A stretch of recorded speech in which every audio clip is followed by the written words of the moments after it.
Muchas gracias a Guillermo por estar aquí y por presentarnos esta magnífica obra que es Cumbres en pie de guerra y que sin duda es una novela gráfica que merece la pena leerla y merece la pena divulgarla y que podamos un poco sobre el episodio de uno de los episodios más señeros de la historia de Asturias contemporánea, que es la batalla del Mazuco, perdón, y la resistencia de la Asturias antifascista en aquella época, ¿no?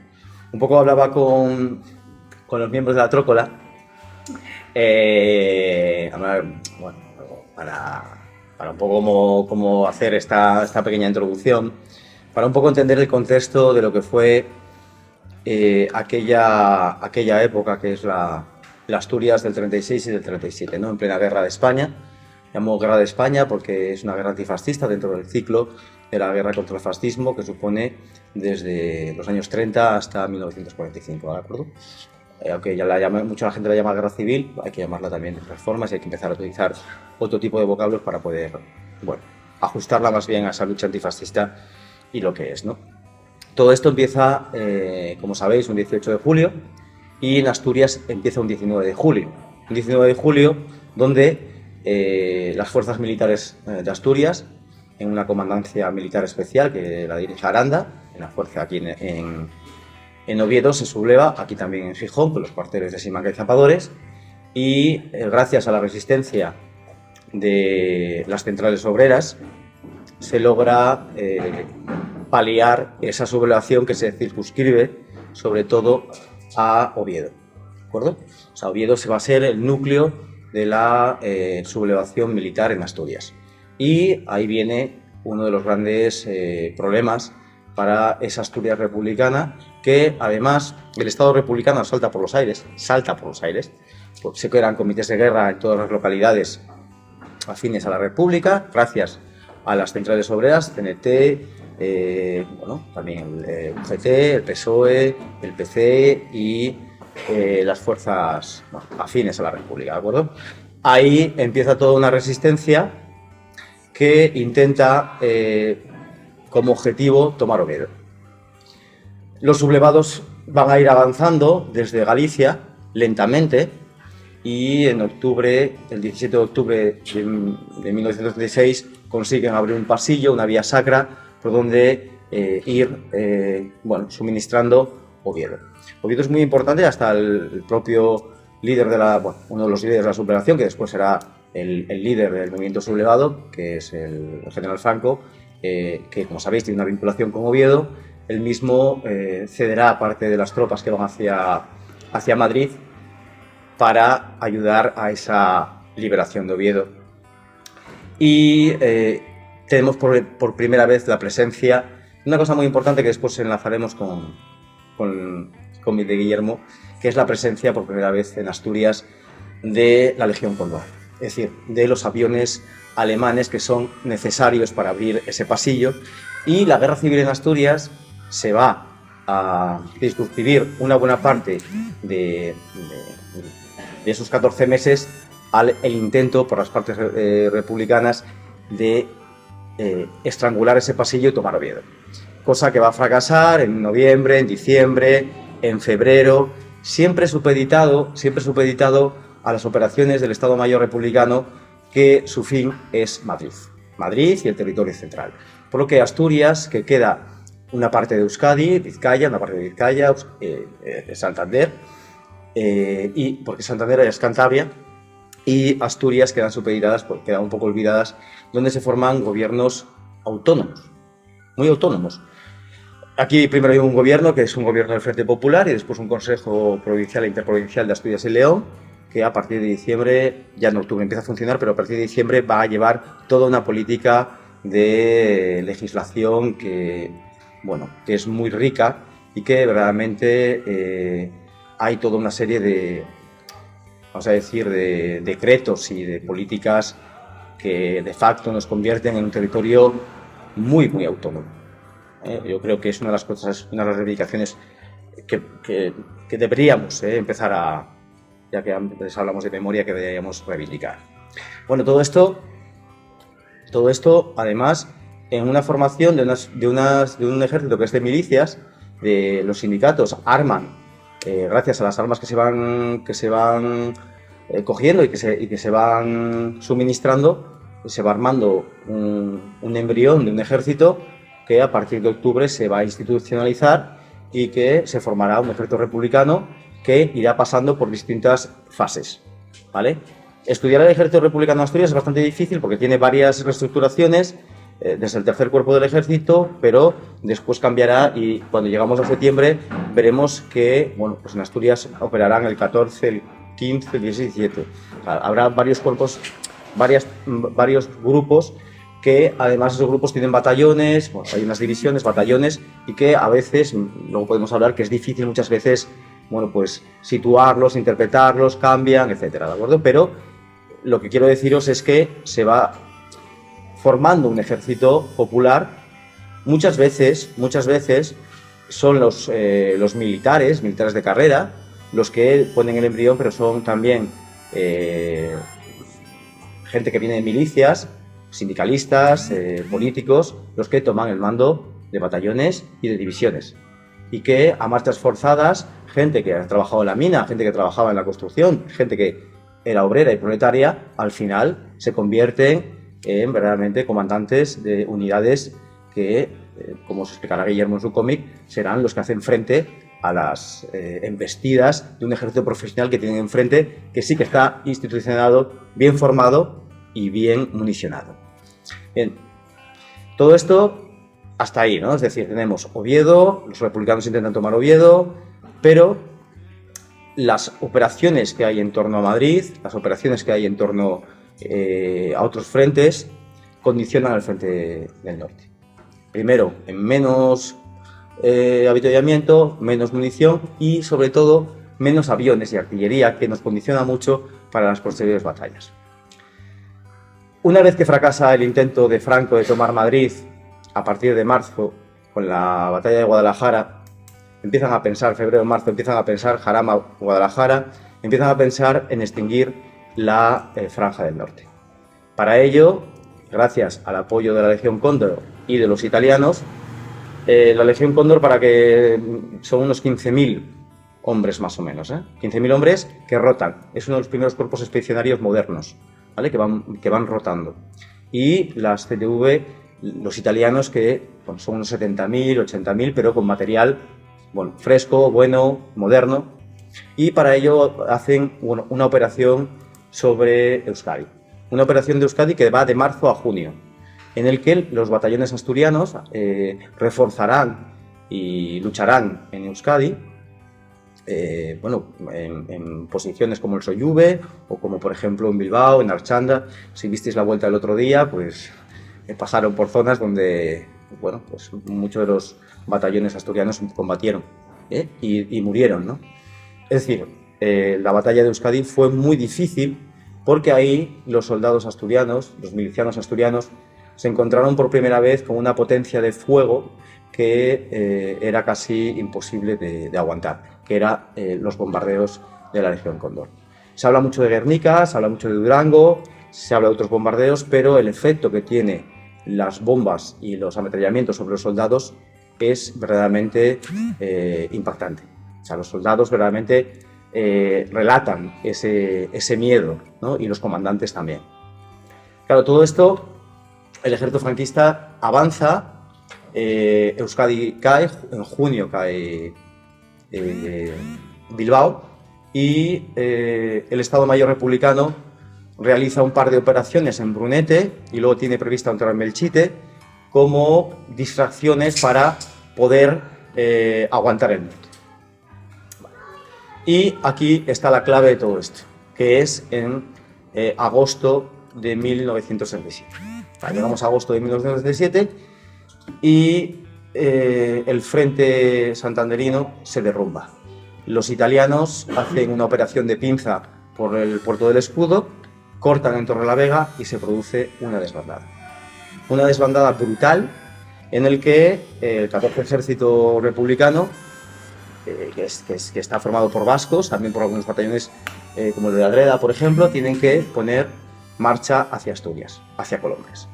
O sea, es decir, es una desbandada donde los mandos republicanos y el gobierno asturiano, que se hace ya definitivamente soberano el 24 de agosto, intenta frenar esa embestida. Para ello ponen medidas draconianas, es decir, fusilamientos a aquellos que retrocedan,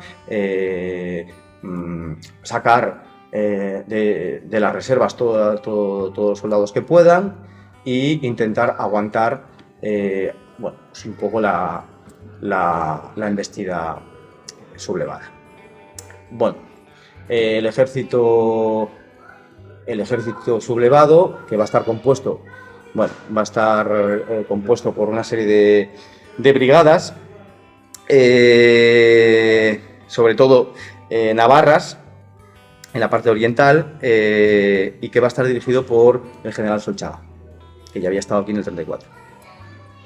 ¿Vale?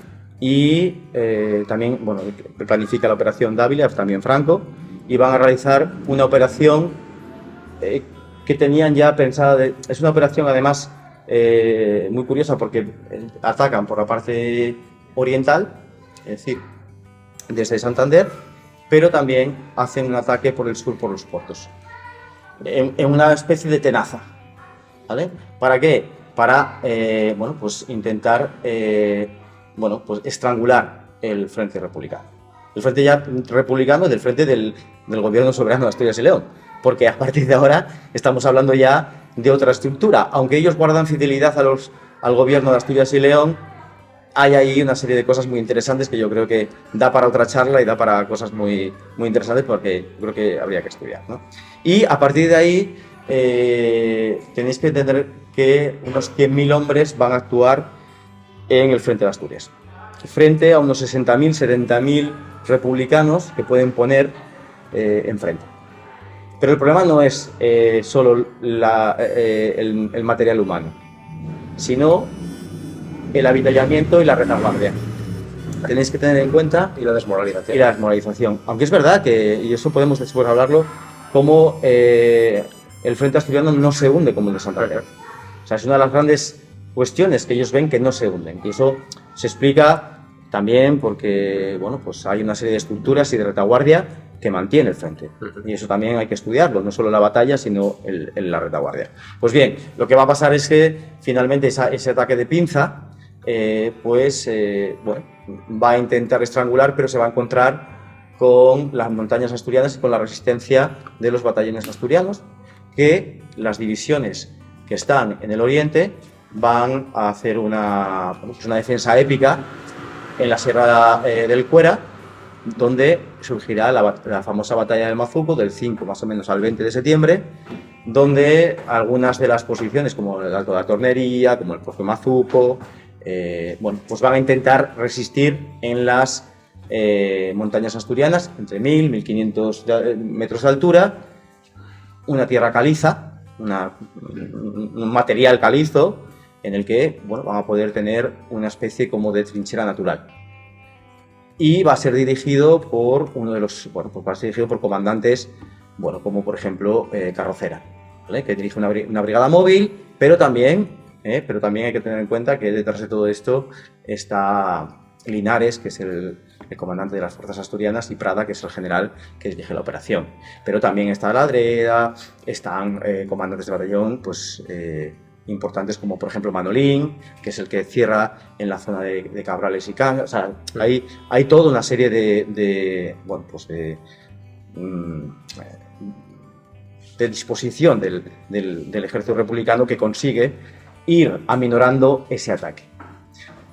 Gran problema en el sur, en los puertos, porque ahí también, y ahí entra Aranda también, y entran los ataques por el puerto Pajares, pero también por el puerto de Tarna. Tarna queda totalmente destruida, porque lo que les pasa a los republicanos es que van a tener una masa de aviones en el cielo, unos 25 o 30 aviones constantemente machacándolos, ¿vale? Entonces, ¿qué nos dice la documentación? La documentación que nos dice, y qué nos dicen los relatos de los soldados republicanos, que no pueden hacer frente. O sea, es decir, ellos esperan para poder contraatacar de noche.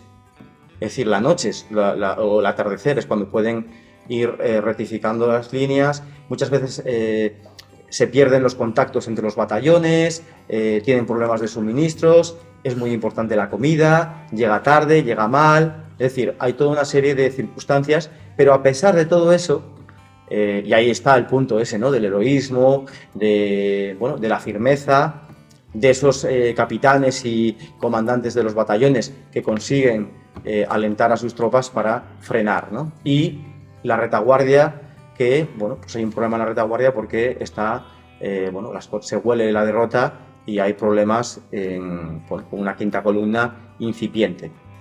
Que eso también está ahí, ¿eh? Pero, a pesar de todo ello, de septiembre al 21 de octubre, Asturias resiste esa embestida. Resiste esa embestida hasta la línea del Sella.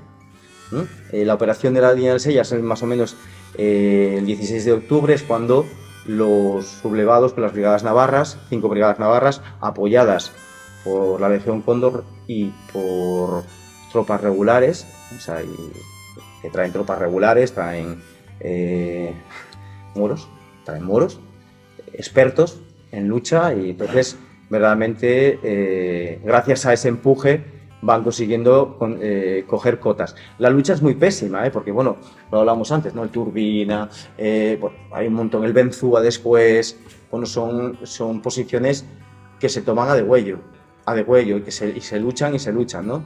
Y se consigue aminorar ese avance, que se calcula que el avance está situado entre 5 kilómetros 10 diarios, como mucho, los días más eso. A veces no logran avanzar, y sobre todo cuando está el cielo cubierto y no tienen apoyo aéreo, no avanzan tanto, cosa que les pasó en el Mazuco, porque el Mazuco también tiene que ver mucho las circunstancias también de lo que es para la aviación el más escarpado, e incluso pierden aviones. Incluso hay medallas a un tipo celestino que consigue una ametralladora tirar varios aviones, hay varias épicas, ¿no? del tema de la aviación. Verdaderamente Asturias estaba condenada. ¿Por qué? Y esto yo abro un poco el debate, porque yo creo que el gobierno central de Valencia sabía que Asturias estaba sacrificada, y todas las armas que podría llevar, que llega, el último barco llega el día 17, que es el Vapor Reina con armas, pero que no se puede hacer ya frente a la ofensiva sublevada. Claro, una vez que se pasa el Sella, desde el Consejo Soberano de Asturias y León se reúnen y se da ya la orden de embarcar, y a partir del día 19-20 las tropas republicanas ya empiezan a desbandar y empiezan a dirigirse hacia los puertos para poder salvar la mayor parte del ejército y aquellas personas que estaban más significadas. Y el 21 cae todo el dispositivo republicano. Ojo, cae, pero no tanto. Cae, pero no tanto. Se calcula que unos 10.000 asturianos se echan al monte. Ayer revisaba una de los partes de operaciones de los franquistas en mayo del 38, unos meses después de la caída de Asturias, y las cifras eran que habían abatido a 1.600 personas en el monte. 1.600 personas en el monte. Es decir, la batalla de Asturias sigue y seguirá hasta los años 40, y para ello pondrán toda una serie de mecanismos. Incluso hay partes por parte de la comandancia de Asturias diciendo que Asturias sigue siendo un frente de guerra. Es decir, que la resistencia antifascista republicana y obrera siguió armada, y fue un gran problema para los sublevados. Bien, el 21 de octubre se acaba el frente militarmente hablando, el frente establecido, y los últimos barcos salen de Gijón, de Oviedo, del Banco, de Avilés. Los muelles se convierten en un hervidero, hay un desmadre con ese momento final, suenan las ametralladoras, el Ferla saca la ametralladora, se caga en todo, pero se supone que unos 10.000, 12.000 personas podrían haber llegado a las costas francesas, con todo un periplo. Otros no llegaron y fueron apresados y se hicieron en Camposancos.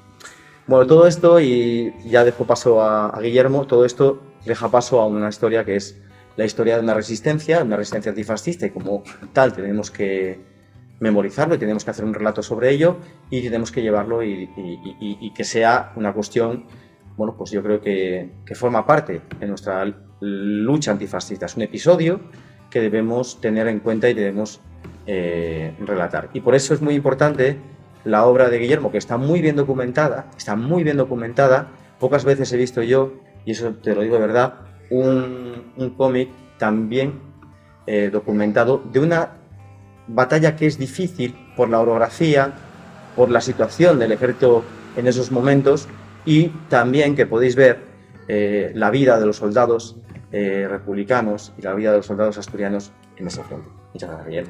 A ti. Gracias a ti, Pablo. Aprovechar también para dar gracias a Jan Mazuco, a la clase trabajadora, a Asturias Insumisa, por esta oportunidad de presentar aquí este trabajo y bueno, a ti por esta masterclass que acaba de ser un gran resumen y un gran contexto sobre, que yo siempre lo digo, y es la parte que más me cuesta, o sea que encantado de tener aquí conmigo a un historiador que lo explica con palabras mucho mejores de lo que lo podría explicar yo, ¿no? Bueno, este libro realmente nace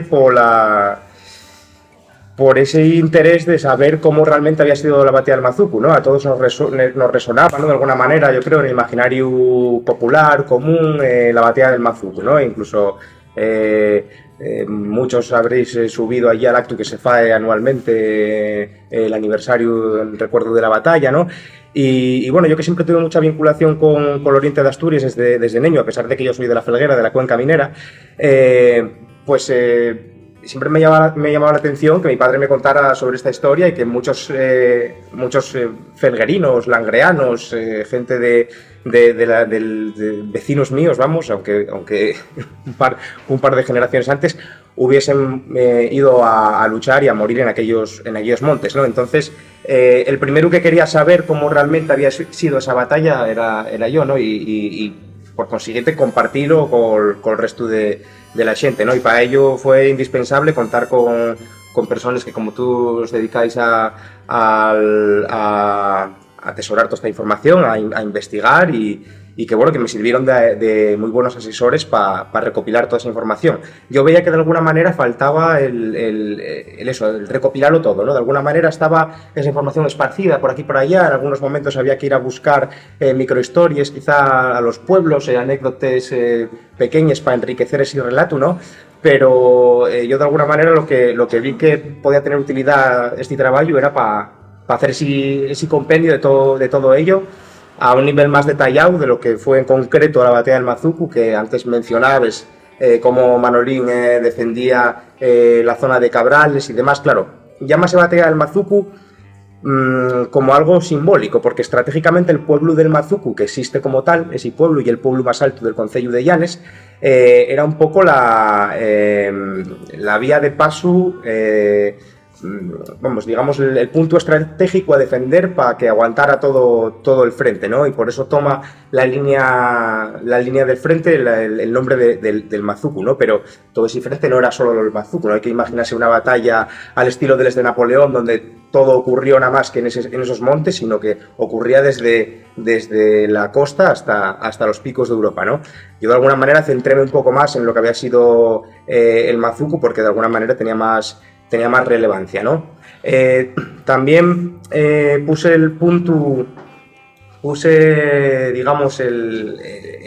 de vista en las unidades anarquistas, por quien comentabas, por Higinio Carrocera, que por ser felguerín y tener yo también pues acceso a memoria oral de la cuenca y de compañeros de él, ¿no? Y porque, bueno, también de alguna manera el ubicar un personaje ficticio que articulara todas esas historias reales, lo que me servía era que también fuese un personaje cenetista que se moviera por esas unidades que de alguna manera me encajaba, ¿no? Que ese personaje anarquista se fuese moviendo a través de unidades por toda la sierra de Cuera, ¿no? Y esto por cómo fueron los hechos y por cómo se movieron estas mismas. En el libro, de hecho, aquí al final incluyó un mapa un mapa de 1800, a ver, yo qué sé, del 1800, aquí ponlo muy mal escrito, 55, ponte, pero era como la guía Michelin de la época, realmente no era un mapa... no era un mapa muy preciso, de hecho ya veis, o sea, tenía más de 50 años de antigüedad, pero era el que utilizaban, ¿no? Entonces por eso lo reflejo aquí.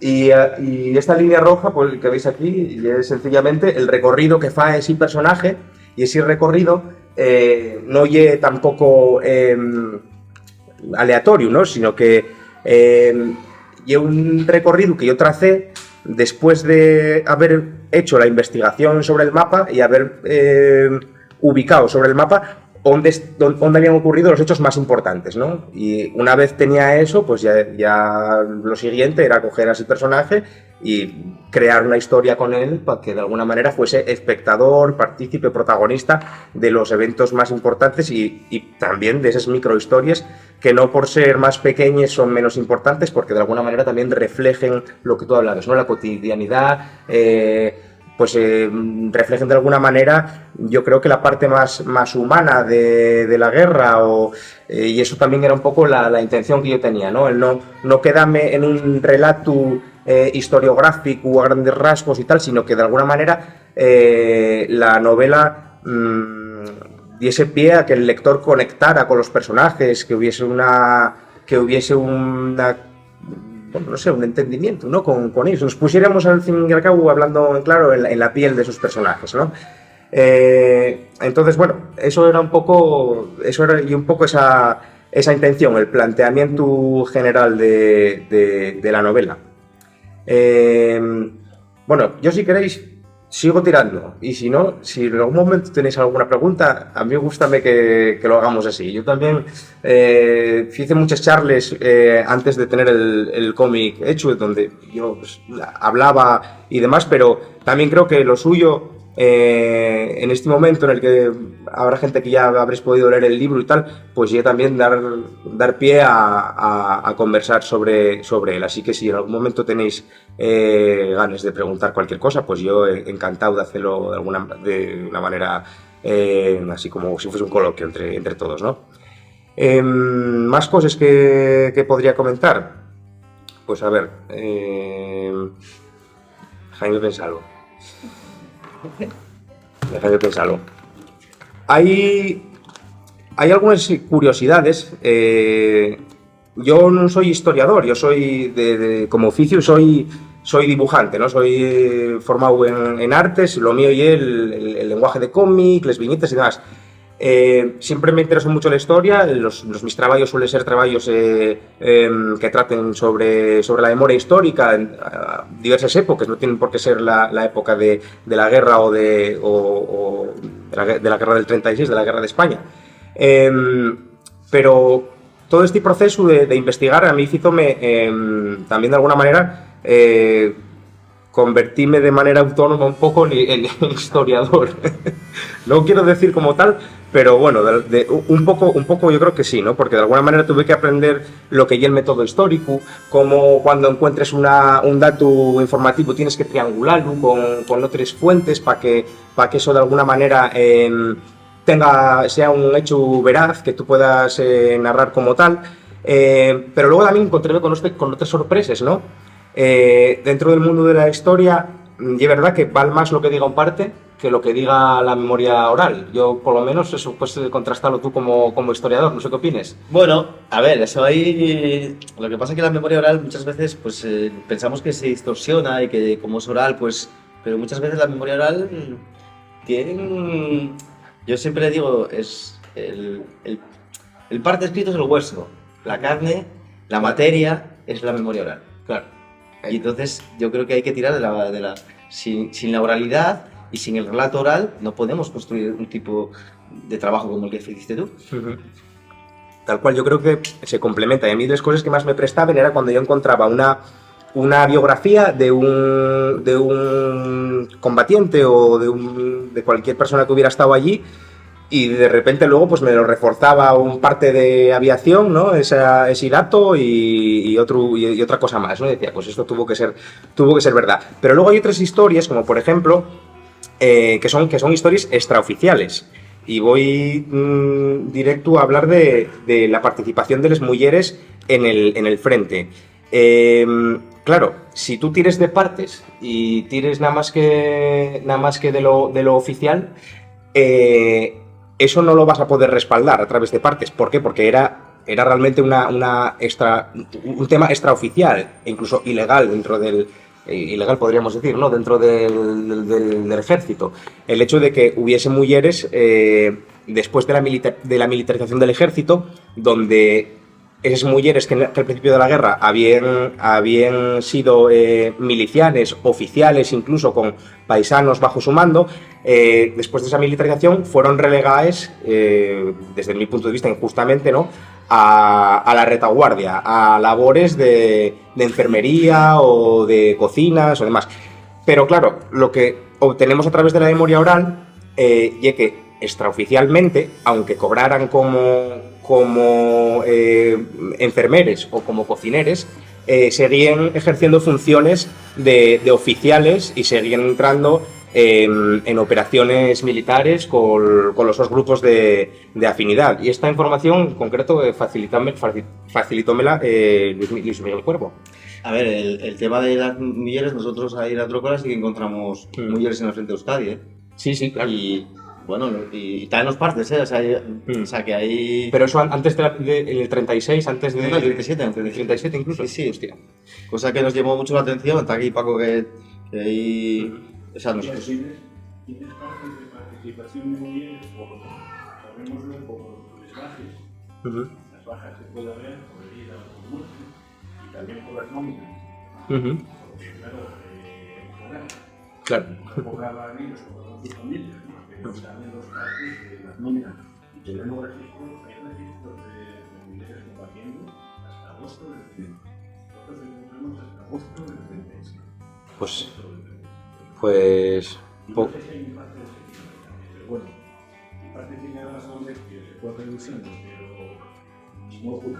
Otra cosa es que los partes se hagan públicos, o sea, los hagan públicos o hagan los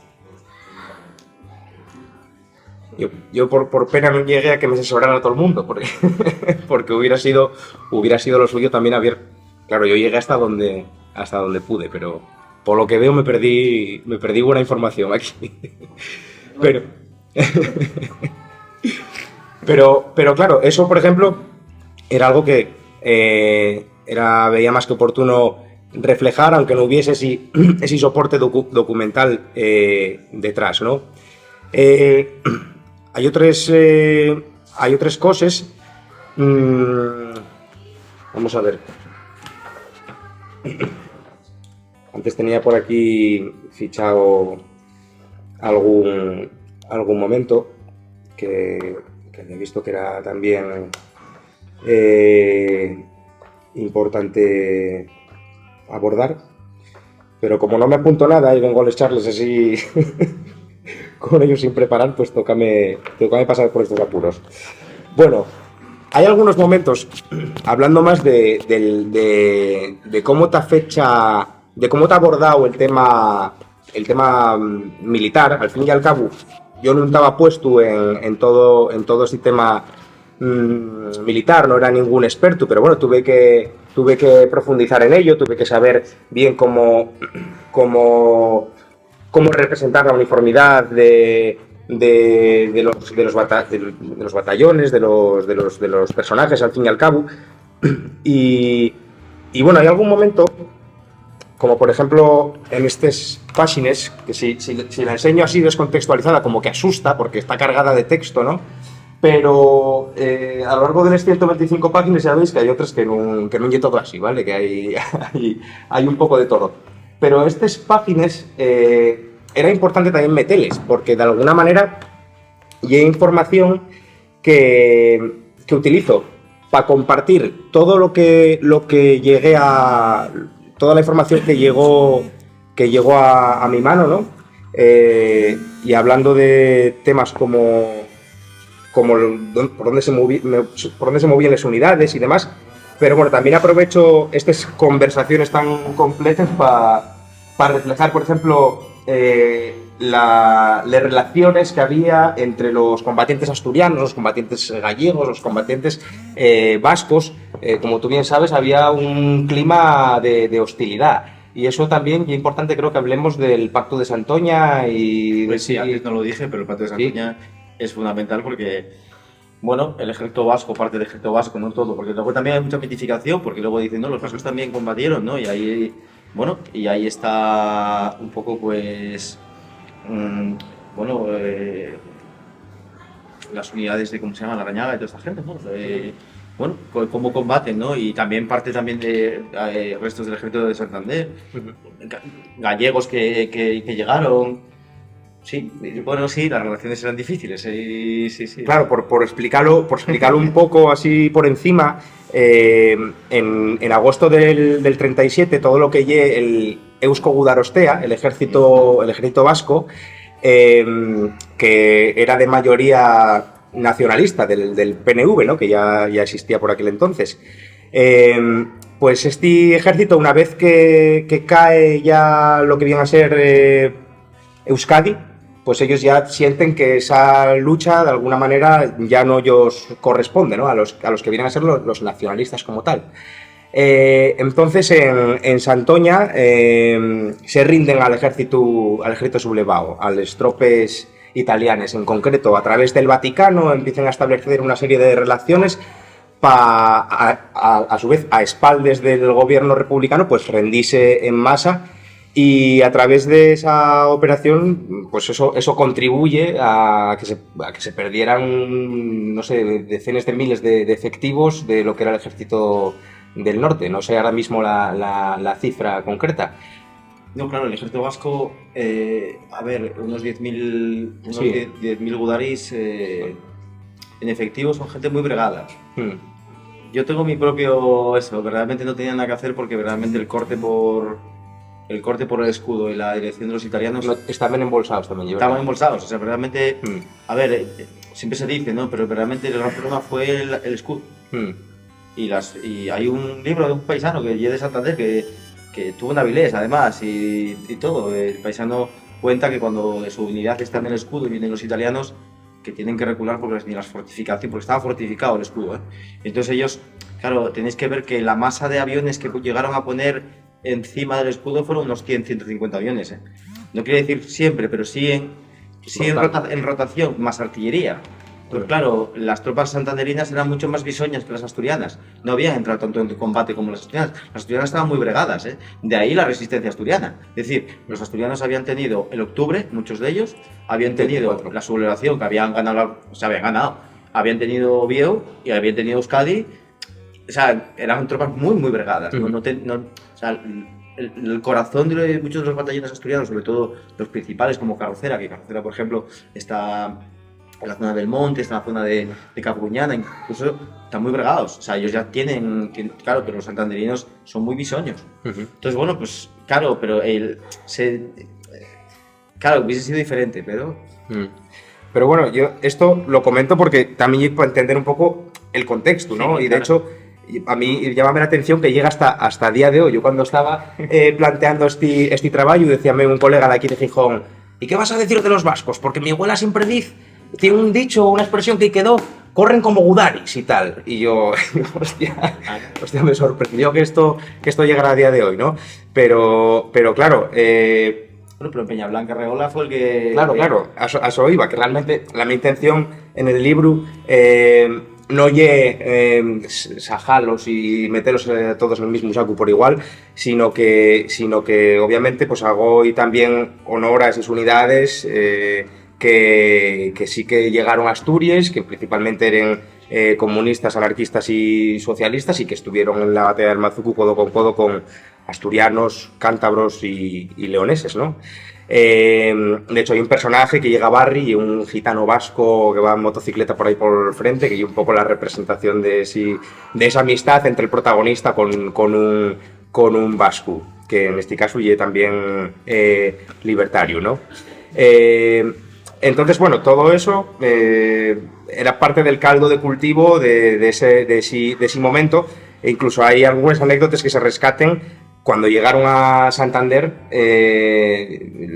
pusieron ellos una gran pancarta que decía, no sé si fueron concretamente los santanderinos o el ejército asturiano, o el ejército, ponía saludad a los corredores vascos también, ¿no? O sea, haciendo hincapié, eso era el contexto real. Ya os digo que no creo que sea bueno para nada generalizar, y hay que hacer honor a la verdad y a lo que pasó totalmente, que fue que como, bueno, me repito, que muchas de estas unidades estuvieron en el frente cuando ellos tocó en Asturias, ¿no? Bueno, no sé, damos paso a alguna preguntita.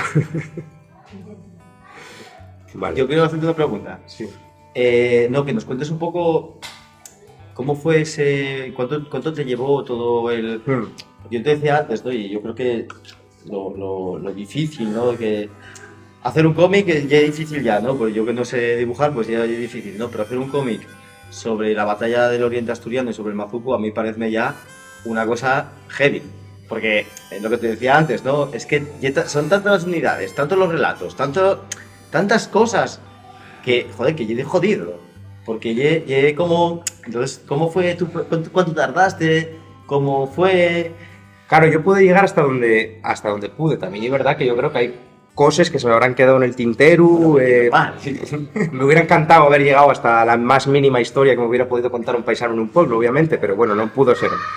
A pesar de que sí que saqué mucha información cuando me dedicaba a hacer esas charlas previas de promoción, como digo yo, del libro y tal, y venía gente y me contaba alguna historia que luego incluí, pero el proceso de documentación y de guionización y demás, eso duró 2 años y pico, más o menos, y en total fueron aproximadamente unos 4 años. La mitad de investigación y de documentación y de guionización, y el resto de dibujar. También hay que mencionar cómo se hizo posible este trabajo, porque, claro, yo viniendo de la autoedición, de haber trabajado en otras ocasiones con editoriales, experiencias que no, si puedo, no repetiré. Entonces, en este caso, lo que quería era tener yo más o menos la batuta sobre el trabajo, hacer una autoedición, aunque si bien al final fue una coedición con la Fundación Anselmo Lorenzo, que me ayudaron también en el tema del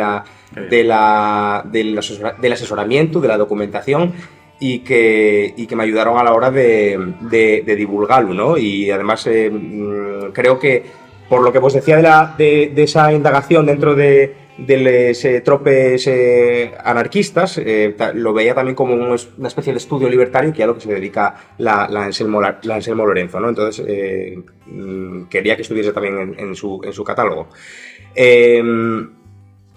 Este trabajo, aparte de esa coedición, fue posible, lo más importante y lo que da para mí ese regusto de que un logro colectivo también fue el hecho de que se hizo posible gracias a un crowdfunding, a una campaña de preventes, ¿no? Donde yo 2 años antes, en principio iba a ser 1 año antes, pero tardé casi otro año más en sacarlo, sumando a lo que había previsto, ¿no? Pero bueno, fue una campaña de preventes exitosa, donde participaron más de 500 personas, y gracias a eso fue posible. Aquí, al final se menciona, aparte de la bibliografía y los agradecimientos, se menciona también los agradecimientos a todas estas personas que participaron. Y bueno, también hay que mencionar que se hizo posible también con los patrocinios del Ayuntamiento de Langreo y del Ayuntamiento de Llanes. El Ayuntamiento de Langreo por los personajes históricos, y del Ayuntamiento de Llanes no solo por los personajes históricos, sino porque, pues bueno, por el territorio, ¿no? Como no podría ser de otra manera.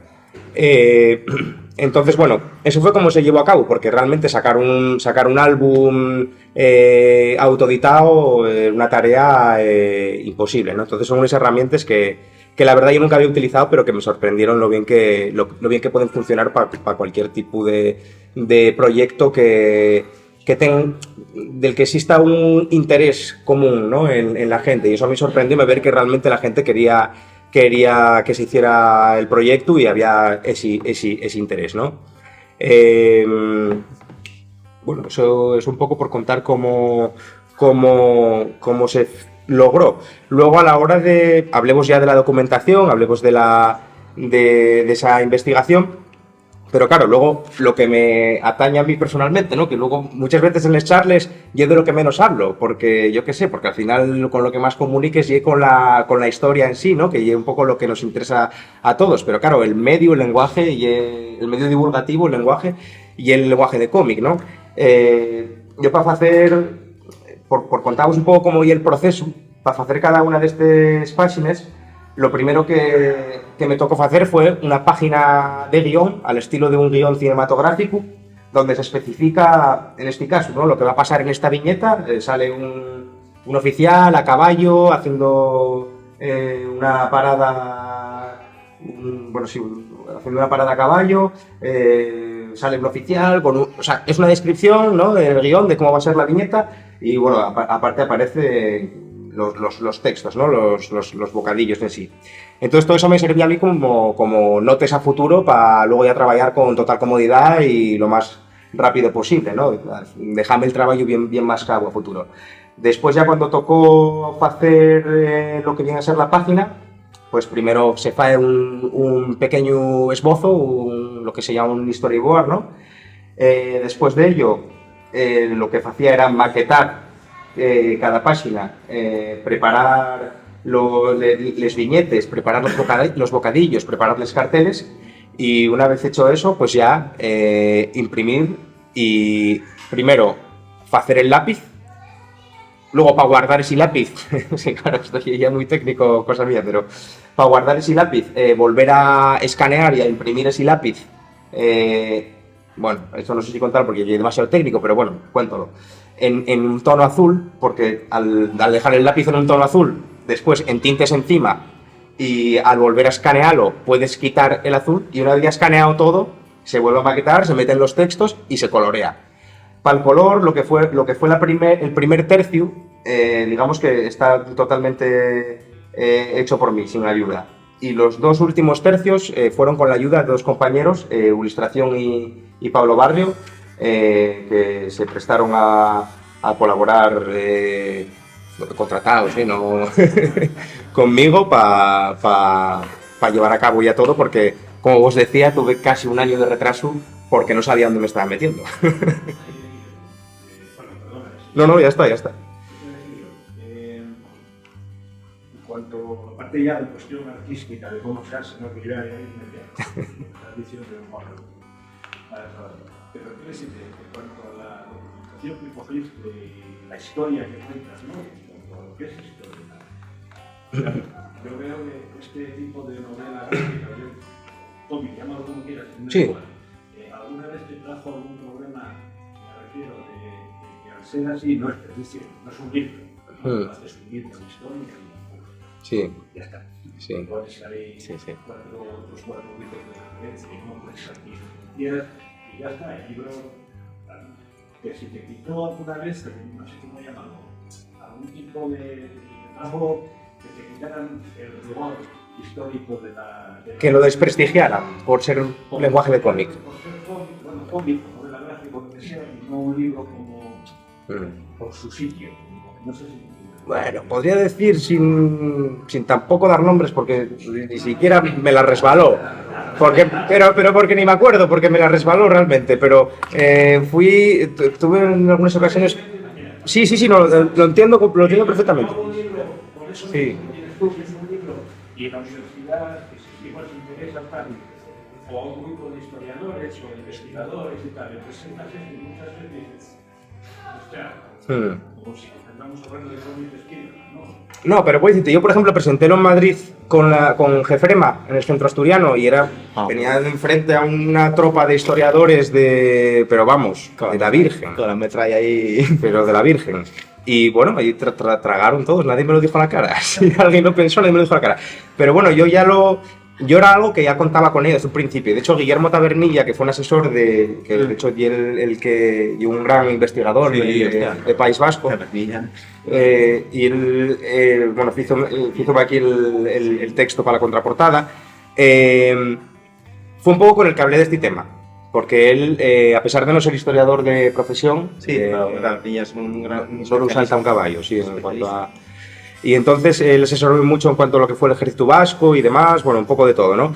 Y claro, él da la casualidad de que el fiu Guillermo Tabernilla, dedícase también a hacer cómic sobre la guerra civil. Y entonces él me decía, va a pasarte esto, va a pasarte que los historiadores, ellos que fan también, y otro medio de divulgación, ellos fan recreación histórica, y fan fotografías para acompañar luego, para acompañar textos que ellos fan de sus investigaciones, ¿no? Entonces, ellos ya tenían esa experiencia de que la recreación histórica no estaba aceptada como un medio como tal dentro del mundo de la historia, de la historiografía y tal, ¿no? Y decíame que claro, que con el cómic me iba a pasar lo mismo, pero que no me achicara y que metiera una buena bibliografía, que lo enfocara como un documento histórico. Y de alguna manera, sin tampoco venirme muy arriba, pues también creo que algún dato nuevo ofrecerá esto a la documentación, por muy pequeño que sea, cosas que haya podido recopilar en algún lado. Y entonces por eso ya es importante meter esa bibliografía que hasta el último día del último mes dudé si meterla o no, pero bueno, aquí la tenéis. Y eso ya un poco, que luego no metí los archivos fotográficos y nada, olvidé siempre meter los archivos fotográficos. Pero bueno, ahí está un poco todo, y luego agradecimiento a los asesores y demás, que eso ya lo dejé tampoco, oye, pues los archivos de cada uno de los asesores que me ayudó, ¿no? De todas maneras, yo te hablaba antes contigo de Tardí, ¿no? Por ejemplo, Tardí sí. es uno de los grandes de cómic de Francia de la Primera Guerra Mundial. Puta Guerra se llama, es una de las... Y bueno, Tardí es un gran historiador de la Guerra Mundial. Entonces hay que saber distinguir lo que es esto de un relato histórico. El relato histórico pues lleva, como tú decías, una serie de cosas, bueno, y incluso el relato histórico a veces está mal hecho o tiene un enfoque que no nos gusta o que... Yo la importancia que veo en Cumbres en pie de guerra, y una cosa muy importante desde el punto de vista de la historia, es la divulgación y la didáctica. Aquí es muy importante, es decir, yo tengo en el instituto y los guajes, claro, cuando lo ven y ven esto, dicen, hostia, hay tiros. Y los guajes dicen, hay tiros, y vamos, entonces se meten y lo ven y les gusta, porque aunque pensemos que no, los guajes de cuarto de la ESO estamos hablando, porque estamos un poco introduciéndolo, pues les gusta, porque además saben muy poco de lo que pasó aquí, de la guerra civil, de todo esto, entonces es una forma de acercarse. Pero vamos a ver, si te acercas con un proyecto de investigación que tú hiciste, porque tú llevas un proyecto de investigación, hombre, no te pueden jugar como un historiador, que por cierto, hay muchos historiadores que, como dice Paco, citan aquí, citan allí, citan allá y hacen un popurrí. O sea, que no te achiques por eso, porque, vamos a ver, y hay mucha gente lista en el mundo, y eso, yo lo que veo es, y por eso te lo digo como albañil de la historia, yo sí, te lo digo, el proceso de haber investigado, y por eso yo siempre digo que es muy importante saber esto. El proyecto de hacer un cómic, hay mucho trabajo detrás. Nosotros vemos el resultado, estamos viendo el resultado de Guillermo, sí, tú lo ves, pero claro, todo lo que tiene y lo que él sabe, hablando con él, todo lo que sabe de los batallones, de cómo se posicionaron, de ir allí. Os digo la verdad que muchos historiadores pueden estar escribiendo sobre el Mazuco y escribirán y no se habrán acercado al Mazuco. Y eso yo creo que a él, o sea, que es muy importante, ¿no? Claro. Y yo creo que eso no te achiques, porque, hostia, esto... Hombre, yo pongo en valor en la medida de... No, y por ejemplo, hay una cosa muy importante que yo veo, que viene el cómic, que es, por ejemplo, pues, las armas, el vestuario, que esto es historia también, que es muy importante, ¿no? El historiador te puede decir, pues, las condiciones socioeconómicas, no sé qué, no sé cuánto más, bueno, hay otro tipo de historia, que ahora está eso, pero el que te diga qué comen, cómo hablan, cómo se relacionan, qué pasa verdaderamente en las trincheras, el miedo, eso se está reflejado aquí, y muchos historiadores no te lo van a reflejar, y eso es muy importante, porque eso es lo humano. Entonces yo creo que ahí eso sí que acertaste. Entonces yo me puedo acercar a un libro de un tostón y ponemos que hay libros sobre el Mazuco y la batalla de Oriente, que lo lees y empiezas Brigada 182, posición no sé cuánto más, y tú a los 5 segundos dices, hostia, ya se me acabó todo. Pero sin embargo lo ves y te vas quedando y ves viendo y oye, pues mira, eran de la Felguera. ¿Cómo falaban los de la Felguera? ¿Cómo, no sé qué, eso se refleja? Claro, soy una cosa, mira, que lo podía haber comentado antes cuando pasé ese apurín que no sabía de Carlos.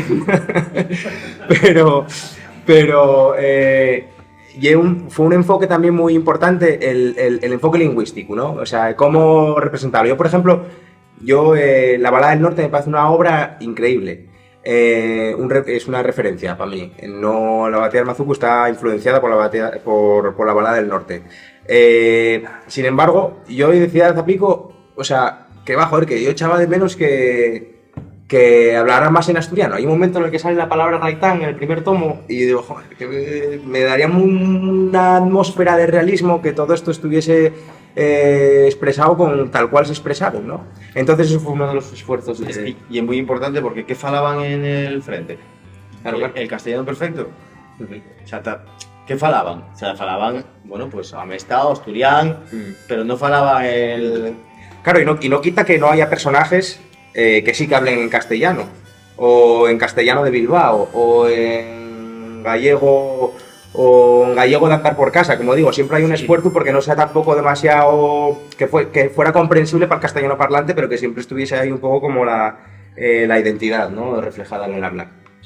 Entonces eso fue también un poco una de las cosas que también pensaba que era una apuesta arriesgada y que también no iba a cuajar, pero también me llega la sorpresa de que fue algo positivo y que sí que funcionaba para hacer esa atmósfera más real, ¿no?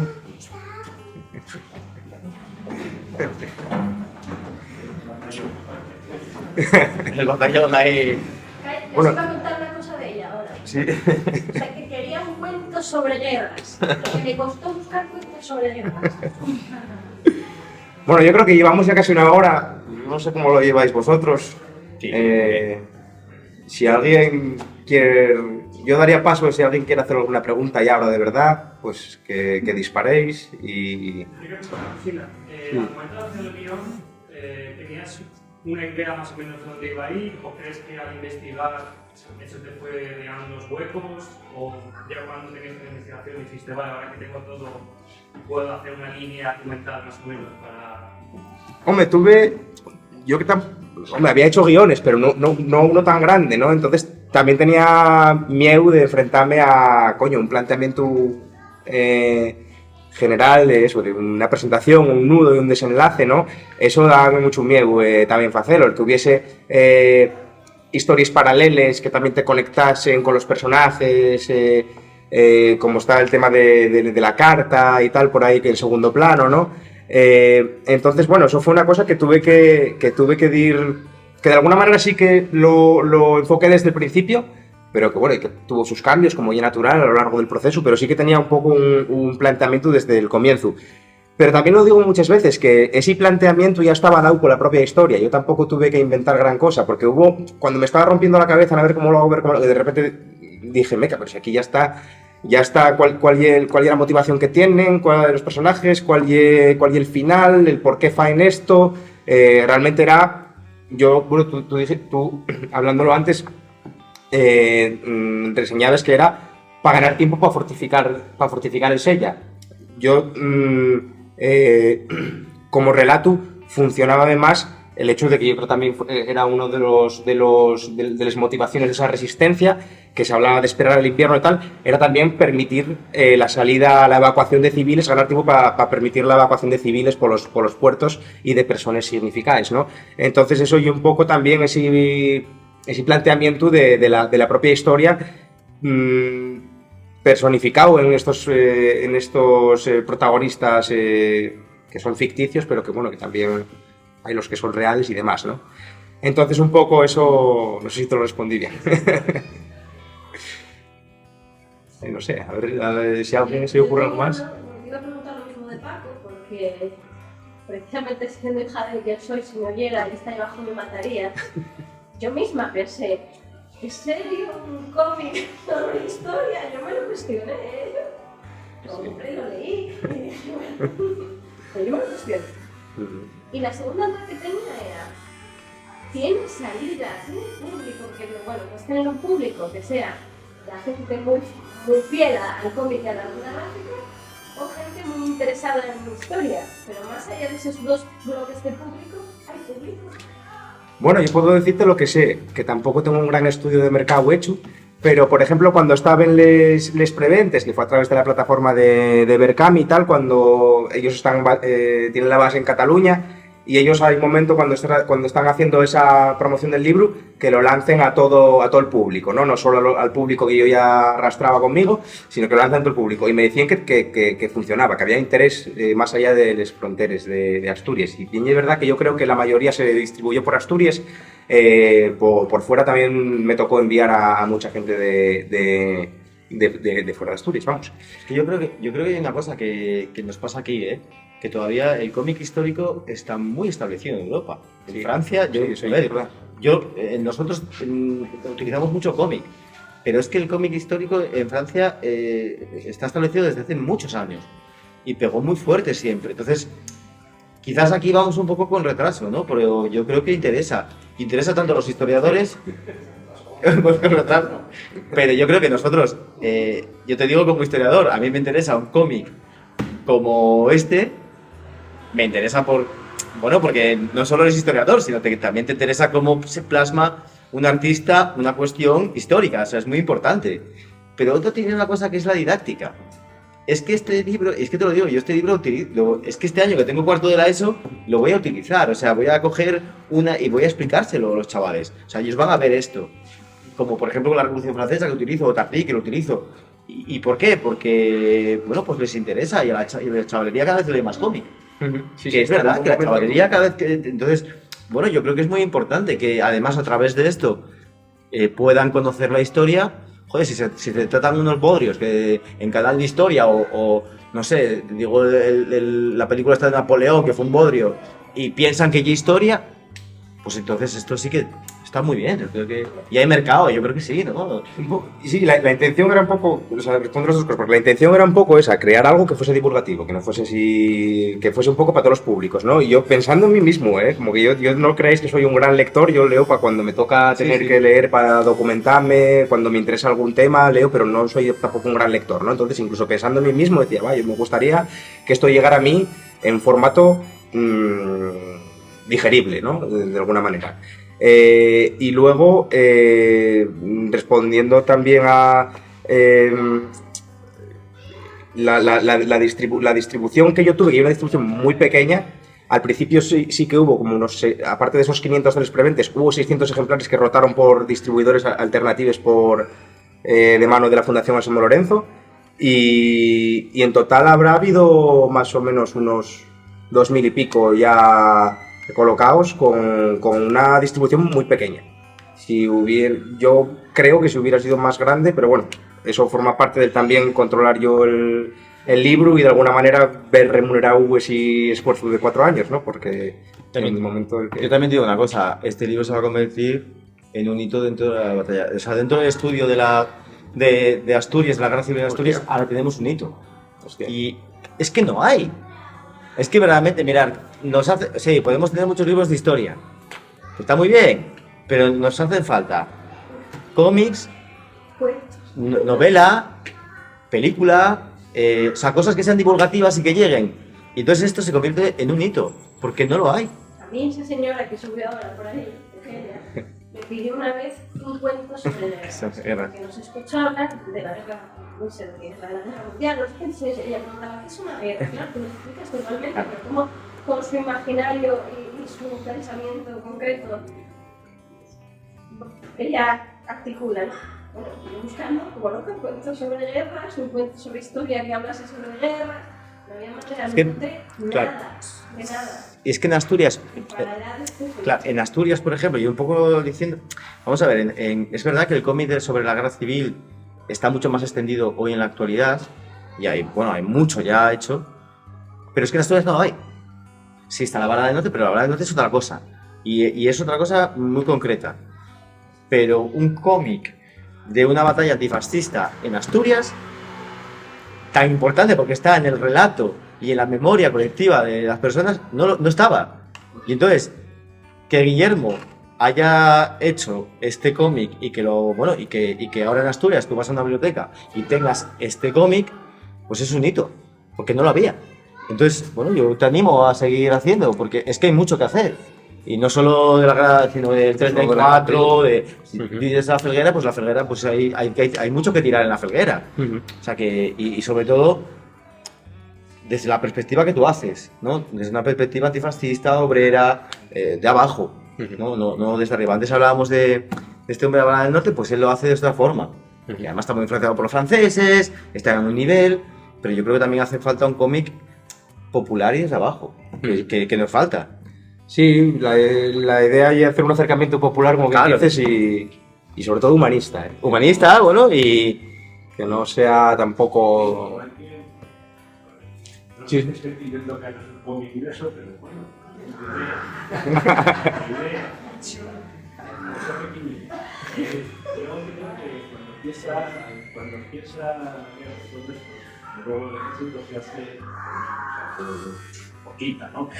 Sí. Pero que realmente tienes que tiene el embate que para cosas como gente que pertenecía a, sobre todo, sindicatos, porque bueno, vamos a decir aquí en la historia, pero claro, es quien coge armas y para eso. Después ya viene toda la guerra. Pero yo lo que siempre pensé, digo, bueno, para conseguir eso, realmente tiene que haber unos años. Sí, hombre. Como de esos sindicatos, con sus aciertos y sus errores, están haciendo algo realmente importante. Claro. Como nadie llega de repente, con los sindicatos que tenemos ahora, yo no creo que se pudiera parar nada. Pero cómo hace, o sea, es una historia de cómo se llega a ser unas organizaciones populares capaces de hacer frente a esa salvajada de ejército de violencia, ¿no? Al menos en los primeros, no porque ya por ahí es un buen pequeñito. Bueno, y no solo ¿Qué te importa unos cuantos años? Y no solo a nivel militar, a mí una cosa que me prestó mucho leer fue como cuando en el 34 o en el 36, en la Felguera, se lleva la colectivización de las fábricas, la retaguardia, ¿no? Cómo de repente, o sea, no de repente, bueno, llega una revolución y la gente no está... ¿Ay, qué hacemos ahora? No, sabían perfectamente cómo organizar la sociedad porque llevaban años estudiando pues esa utopía, ¿no? O esa... Y bueno, tirando por la Felguera, pues aquí tienes el cuartel de Simancas, que ahí te carrocera. Sí, en el corte de Simán estuvo Carrocel. Ahí puedes... ¿Aló? Fueron terribles, fue tal porque realmente ahí dieron el botín de armas. Claro. El botín de armas estaba en Simancas, ahí se armaron muchos batallones. Mario, nuestro... Sí. Se armaron y ahí fueron. Ahí fueron, claro. Un poco de gente, pero aquí es donde está el pastel. Sí, además es muy curioso porque Gijón, realmente quien lleva el impulso es el anarquismo. Sí. Igual que la Felguera. Frente al Partido Socialista, que fracasa en Oviedo por las negociaciones con Aranda y que se deja engañar o que es engañado, los anarquistas tienen como objetivo tomar los cuarteles y tomar... Entonces, y es una de las cosas que, bueno, que es el éxito del contragolpe. Eso es muy importante, ¿no? Entonces muchas veces, pues, y bueno, y otra vez aparece, Carrocera aparece en muchas historias, ¿no? Y otros tantos que aparecerán y que aparecen, bueno, Mario, por ejemplo, nosotros que somos avilés y que sabemos pues, nuestro batallón y cómo funciona, ¿no? Creo que es muy importante. Así que nada, anímate, joder. Haznos uno de Mario. Me lo pensaré. No. Voy a dar una vuelta. Querías una charla donde te dijeran que tenías que hacer la próxima. 5 años, hombre, vamos. Y yo quería haceros una pregunta de una cosa que dijiste antes y que me pareció muy importante o muy atrayente por cómo soy yo y pienso yo, que es el tema de la retaguardia y de la gente que sostenía a las figuras muy conocidas como héroes. Y el poner en valor también esos tal. Y Pablo dijo algo así como, bueno, y lo dejaste correr como para más adelante. Y ese más adelante pediría que fuera ahora a los dos, cada uno desde nuestra visión. A ver, yo alguna mención, alguna anécdota pequeña puedo contar. La retaguardia es esencial para mantener el frente. Todo sale de la retaguardia. Sale la comida, se atiende a los heridos, sale la producción y es muy importante. Por eso os decía que no solo la organización del frente, cuando te metes en los archivos y ves la cantidad de producción y producción y producción, eso se hace desde la retaguardia muchas veces. ¿Por qué es muy importante la retaguardia en las Asturias del Consejo Soberano de Asturias y León? Porque es una situación crítica y hay que mantener a la gente en alerta. Y entonces hay toda una campaña. No hace mucho estuve mirando lo que es la Consejería de Propaganda, en donde se trabaja mucho pues espectáculos, se trabaja mucho el tema de mítines, se trabaja mucho el tema de, bueno, pues de altavoces, de eso, pero también, y esto es así, también la vigilancia, o sea, y mismamente la organización, y hay una cosa muy básica que es la comida. La comida sale entonces hay que sacarla de la retaguardia. Entonces, los uniformes esos que salen de la retaguardia.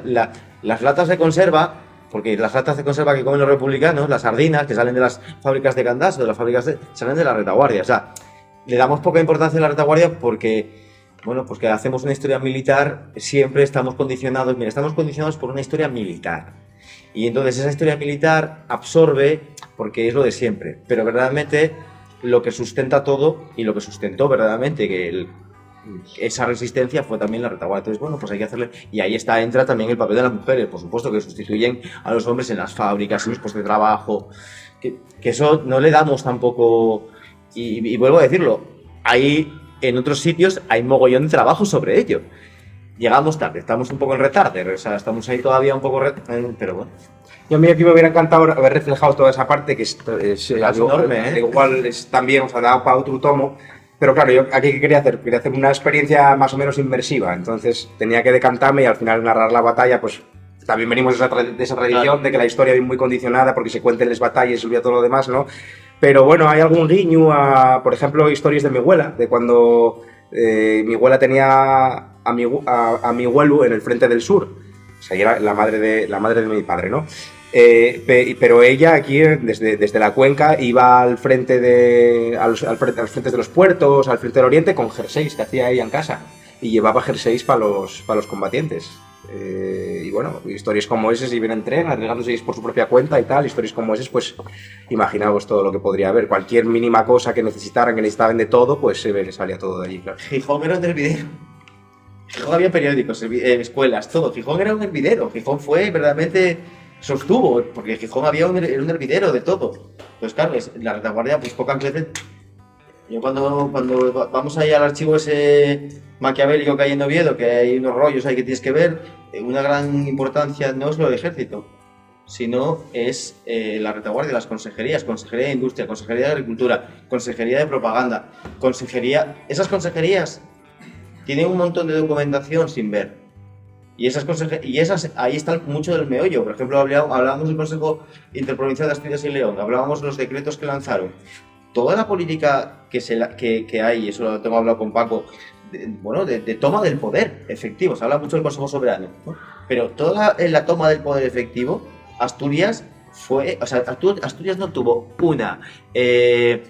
vamos a decir, una estructura tan autónoma, ni siquiera hoy, como la tuvo entre, vamos a decirlo, diciembre, que es cuando empiezan a sacar decretos ahí fuerte, hasta octubre del 37. Es decir, esa experiencia, que yo no sé por qué no se ha puesto en valor, bueno, se pone en valor porque hay una serie de cuestiones políticas, eso, pero yo creo que eso es una de las experiencias más autónomas de Asturias. Asturias, en la historia contemporánea, Asturias tuvo dos momentos autónomos muy importantes. Uno es 1808, pero que está dirigido por unos gerifaltes, y otro es 1936-1937, que fue dirigido por las organizaciones obreras, que por cierto se ponen todas en común, a pesar de que hay movida entre ellas. La experiencia revolucionaria, lo que dice Paco, hablamos mucho de la experiencia revolucionaria del 34, pero verdaderamente la experiencia revolucionaria del Consejo Interprovincial de Asturias y León, verdaderamente habría que trabajarla mucho, porque verdaderamente nos daría claves de lo que dice Paco. Lo que dice Paco, ¿cuándo? Pero eso todo viene de una masa sindical que es brutal, o sea, pero ya desde el 34 ya se ponen, pero es que es una masa sindical que empieza desde el principio del siglo y antes. y que esta gente está preparada, que no son cuatro... O sea, Belarmino Tomás no es el típico... Es un tipo muy audaz, ¿vale? Con todas sus críticas que pueda tener. Había Es un tío audaz. O sea, Había colectivizado un pozo minero. bueno, claro, sí, claro, sí, sí. Y el Soma es un poder. O sea, no es ahora, pero es que en esos momentos tiene una estructura muy fuerte. Entonces, bueno, y ahí está la experiencia del 34. Pero es que cuando lo ponen verdaderamente en valor, es en ese momento, ¿no? Que es por las circunstancias de la guerra. Y la batalla de Macuco es esa resistencia también. Es decir, que vamos a... O sea, la pérdida de Asturias, y es una cosa que es muy importante, la pérdida de Asturias significa una pérdida brutal. Y bueno, y fue una pérdida total para... O sea, yo ahí sí que creo que el gobierno de Valencia y los militares, desde su Estado Mayor, se equivocaron, porque Asturias, bueno, todo el norte era fundamental y no solo fundamental para mantener, sino porque era un foco ideológico y de fuerza importantísimo para el mundo obrero de la península. Y no solo de la península, sino mucho más allá.